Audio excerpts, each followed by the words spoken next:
This Family Life News podcast is made possible by the support of listeners like you.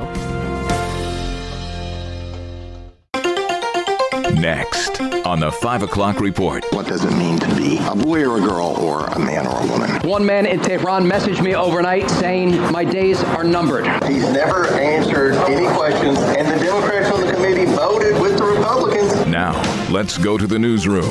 It's all about fairness, but what is fair? Good afternoon. Thank you very much for joining us. I'm Mark Webster. The idea of so-called transgender athletes playing in girls' and women's sports was the highly divisive issue before the U.S. Supreme Court today.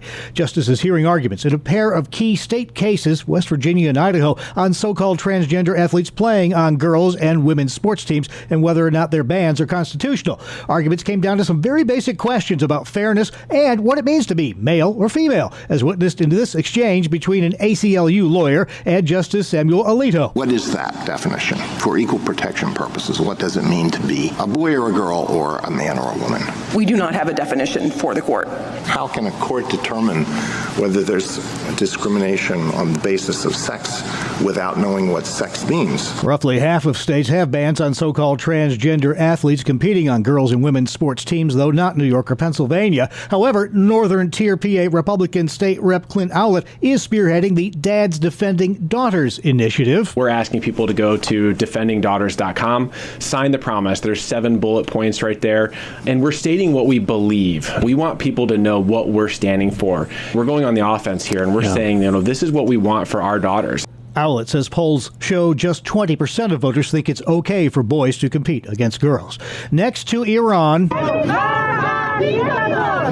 the Islamic Republic remaining rocked by protests, which are being met with growing violence by government forces. Fox's Trey Yingst. Amid the crackdown, there is growing fear among protesters. One man in Tehran messaged me overnight saying my days are numbered. Retired U.S. Navy Captain Brett Sadler says now's not the time to ease up on Tehran. I think it's very important to keep the pressure on the regime. This is a regime that came in holding American embassy hostage and have espoused violence against Americans in the United States for decades. President Trump met today with his cabinet about potential ways the U.S. might back Iranian protesters. He was also busy talking up the economy, speaking to the Detroit Economic Club in Michigan this afternoon, where he told them the future is bright. Now, after less than 12 months in office, I'm back in Michigan to report to you on the strongest and fastest economic turnaround in our country's history. It's really been historic. His comments coming on the same day a report showed consumer prices rose less than expected in December. Earlier in the day, Trump toured a Ford plant in Dearborn, where he claimed his global tariffs have forced automakers to move their plants from Mexico and Canada back to the U.S.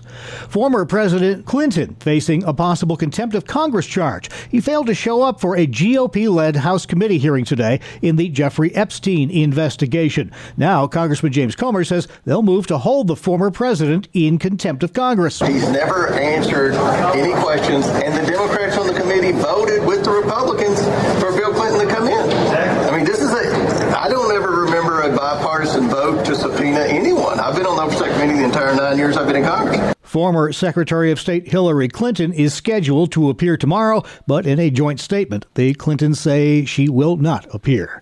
Republican, Democrat, how about none of the above? Fed up with the bickering of two-party politics, a new Gallup poll shows just under half of U.S. adults now identify as independents. 20 years ago, about 1/3 of adults were saying that. Younger people in particular are rejecting the traditional two-party system at a much higher rate than their parents did. With many of us spending lots of time indoors at this time of year, an expert is offering tips on improving home air quality. Pulmonologist Neha Solanki with the Cleveland Clinic says common sources of indoor air pollution include fireplaces, burning candles, gas stoves, dust, and pet dander. Coughing, that's often the first sign of air quality issues. You are breathing in the particulate matter. Particulate matter is they're just very small particles that can't even always be seen with the eye. She recommends cleaning often, limiting sources of smoke, keeping pets outside the bedroom, and changing the furnace filter on a regular basis.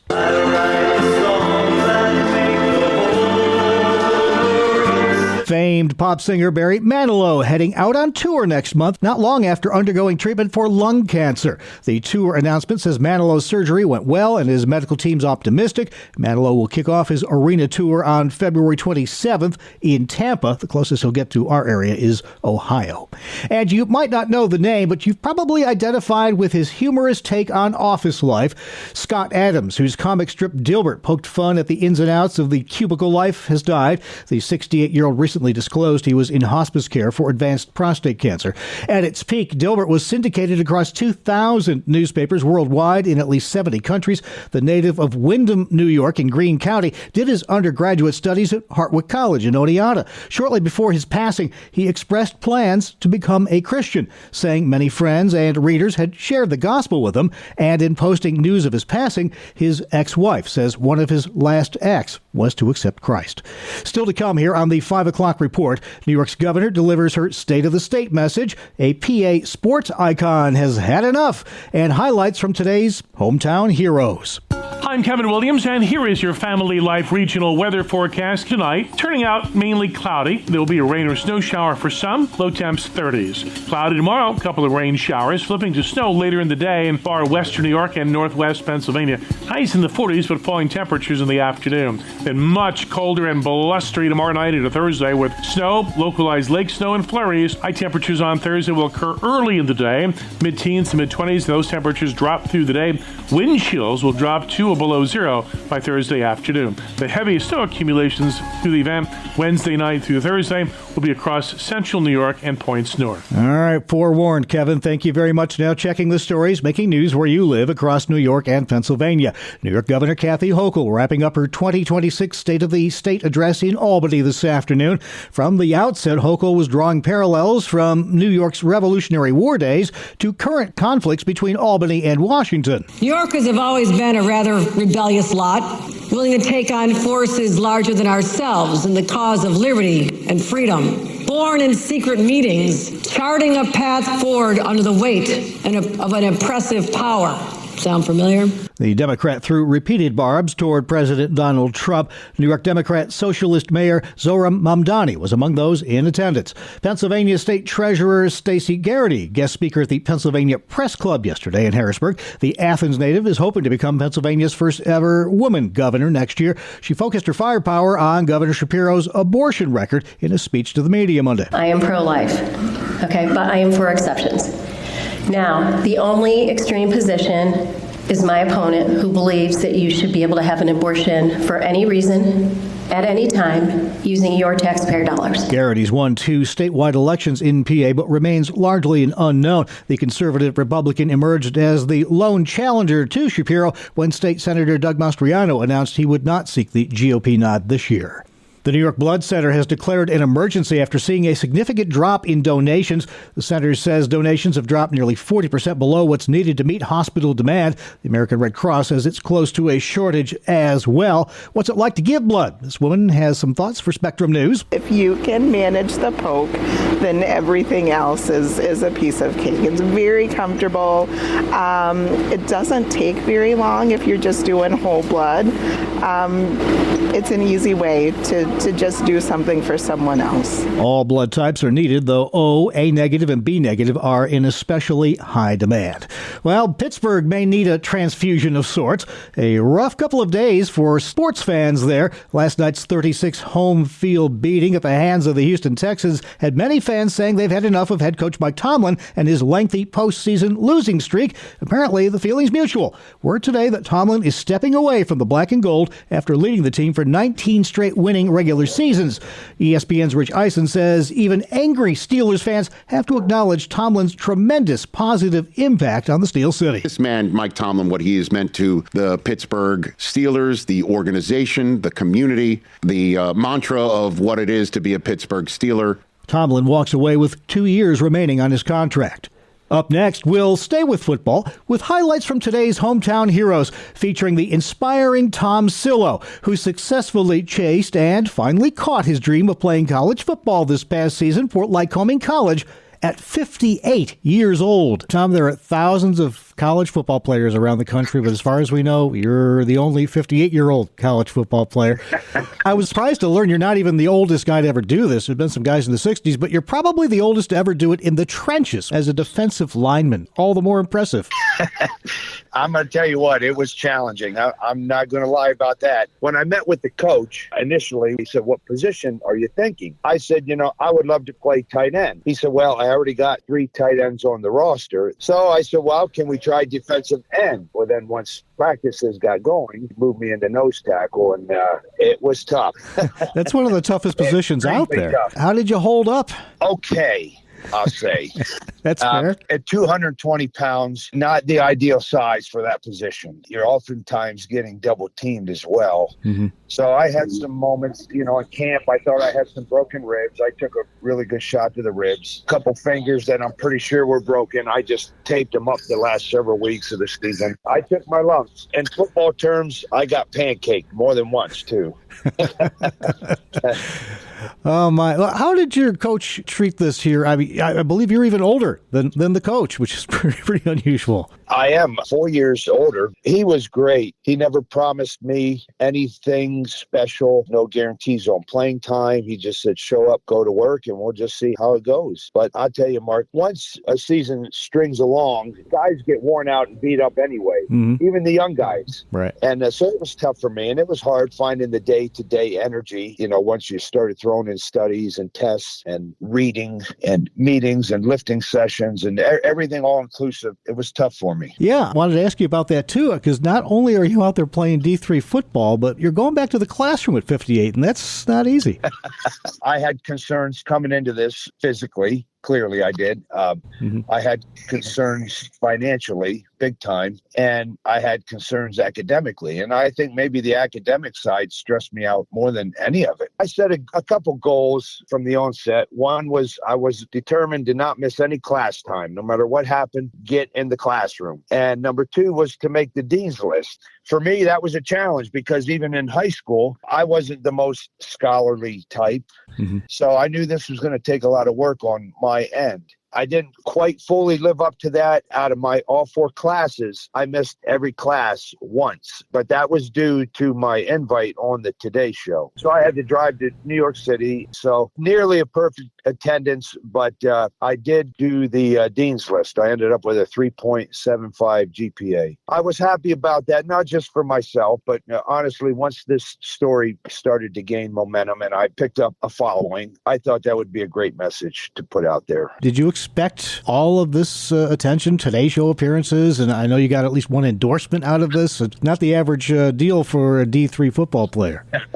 Never expected this, honestly. Well beyond what I could have even envisioned. The deal with Asper Cream was history making. It's been great, and actually got my own trading card as well. But honestly, Mark, the best part about all this is just the number of people worldwide, literally worldwide, that have reached out to me and just said what an inspiration it has been for them to see this journey, and it has inspired them to make changes in their lives and attempt things that they never had the courage to do before. And that makes me happy, because that resonates with me. I've wanted to do different things in the past, and you get right to the threshold of the door and you're afraid to take that step through. I'm very pleased about that it resonates with people in that way. He's the 58-year-old freshman, Tom Sillo. To hear our entire conversation and all of our Family Life original news features, head to Apple Podcast, YouTube, Spotify, or FamilyLife.org. This is the 5 o'clock report on Family Life. One of the most powerful pictures of God's provision comes from a desperate widow in 2 Kings 4. Hi, I'm Rob West with your Faith and Finance Minute. Facing creditors and the loss of her sons, she cries out to the prophet Elisha. All she has is a small jar of oil, but God asks her to bring what she has, not what she lacks. As she gathers jars from her neighbors and begins to pour, the oil miraculously keeps flowing until every container is filled. She sells the oil, pays her debts, and lives on the rest. This story reminds us that God often works through what's already in our hands. Our job is obedience. His is provision. When resources feel small or the need feels overwhelming, trust that God can multiply what you surrender to Him. Connect with a certified Kingdom advisor who's been trained to deliver financial advice that aligns with your Christian values by visiting our website, faithfi.com. Thank you, Rob. Still to come on the 5 o'clock report. A tribute to Ernie's favorite tubby toy. Some squishy, squeaky trivia on National Rubber Ducky Day. Next. Oh, Rubber Ducky, you're the one. You make bath time lots of fun. I'm Kevin Williams, and here is your Family Life regional weather forecast, keeping our eyes on an Arctic cold front that'll slice through the region tomorrow night, preceded by rain and snow showers, then followed by a blast of bitter cold, wind, and some lake-enhanced snow.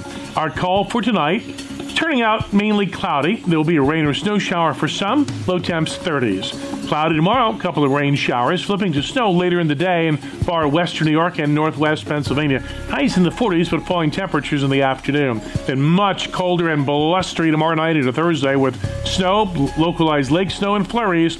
High temperatures on Thursday will occur early in the day, mid-teens to mid-20s. Those temperatures drop through the day. Wind chills will drop to or below zero by Thursday afternoon. The heaviest snow accumulations through the event Wednesday night through Thursday will be across central New York and points north.